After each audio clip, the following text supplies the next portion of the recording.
The weapons crate update is finally here for Battlefield 1, and in this video I'm going to go through all of the updates that you can expect to see in game, including the weapons, the weapon variants, and then a few other changes, including a nerf to the heavy bomber. I'll go through that in a bit more detail later on in the video.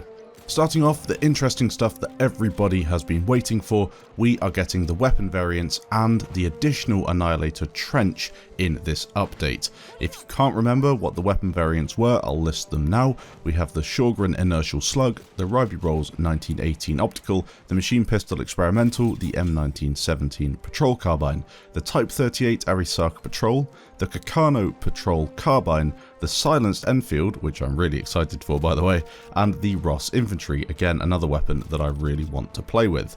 These weapons do not require unlocking and are therefore available for everybody to use from the get-go. I think this is a nice move from DICE. As I've mentioned before, Battlefield 1 needs a bit more reviving doing to it before the next game comes out. We need to have more things to do in the game, get those player numbers up and make the game go out with a bang. I think this is exactly what was required.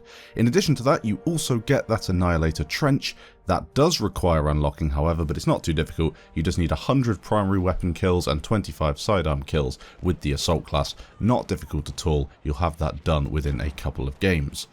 We also have the Welsh Blade and Sickle melee weapons, two new melee weapons to play with. Quite cool. I always love melee weapons in Battlefield 1. That is one of the things the game does fantastically. Melee kills are just awesome. Your rank has been increased to 150, so 10 more ranks to grind if that's what you're after in the game. The new sniper rifle sweet spot has made its way over too. This is quite a large change in terms of communication between snipers and their targets, as the introduction of a variable depth of field will aid the sniper in understanding where the sweet spot is. If you didn't test this in the CTE, essentially what it is, and I'll just say personally I wasn't a massive fan, but it is what it is. What happens is, as a sniper, you will have an option in your settings to turn on this depth of field sniper scope thing. You toggle it on and then essentially the game will help you show where your sweet spot is in game. Usually it's around 100 meters, but again, I've linked in the description a list of all the sweet spots because I know some people are interested in it, but the game will now aid you with it. And on the flip side, the people you are shooting at will benefit from seeing a rainbow lens flare as opposed to the normal lens flare when the sniper aiming at them is within the sweet spot range. So essentially you'll know if the sniper can sweet spot you, and then you can run for cover and hide behind a tree or in a building, whatever you're going to do, because you don't want to get sweet spotted. There are also more dog tags in this update for those completionists. I think they link to the different DLCs, and of course the DLCs are coming out free and they're rolling out free for anyone who doesn't have them. I think at the minute there's one free and then there'll probably be one next month as well. These dog tags link to that. In addition to the content updates, we have also seen some improvements to performance. Passchendaele should now run better for players, and there have been a few bug fixes elsewhere, as to be expected in a little update like this. Passchendaele is a map that runs terribly for me. I don't think the effects run very well on my computer, even though I've got quite a beast computer, it just doesn't run that well. It's quite nice to see that DICE is still updating these things. Hopefully Passchendaele runs better for everybody now. When it comes to nerfs and buffs with weapons and vehicles, DICE haven't done a huge amount, but they have done one significant change. The Muromets bomber has been nerfed. The heavy bomber is a pest, and DICE have realised this, lengthening the reload time of the HE cluster bombs. They have also changed the distribution, meaning the bomber won't be as effective at clearing an entire sector with one click of a button.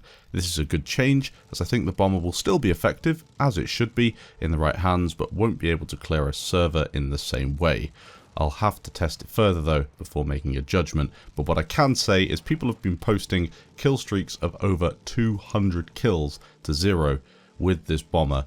Now, I don't mind people being able to do that in Battlefield. I think if you're really good in a vehicle, you should be able to do whatever you want, but I'm thinking a lot of players who aren't that good are getting mad kill streaks. They're not getting 200 to 0, but they're causing a lot of trouble, and if your team's not shooting that plane down, which is often the case, it's just far too OP. So just turning it down a little bit is quite a smart move from DICE. It's still going to be good, don't worry about that, but it's just not going to be as good. So the only people that are going to be complaining are the ones that were abusing the bomber and getting all those free kills.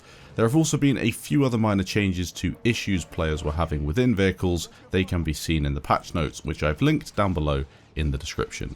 So that's it, a very welcome patch in my opinion, all of these new weapon variants to try out, and of course the new Annihilator Trench, which everybody's going to be hip-firing their way to victory with, don't you worry about that.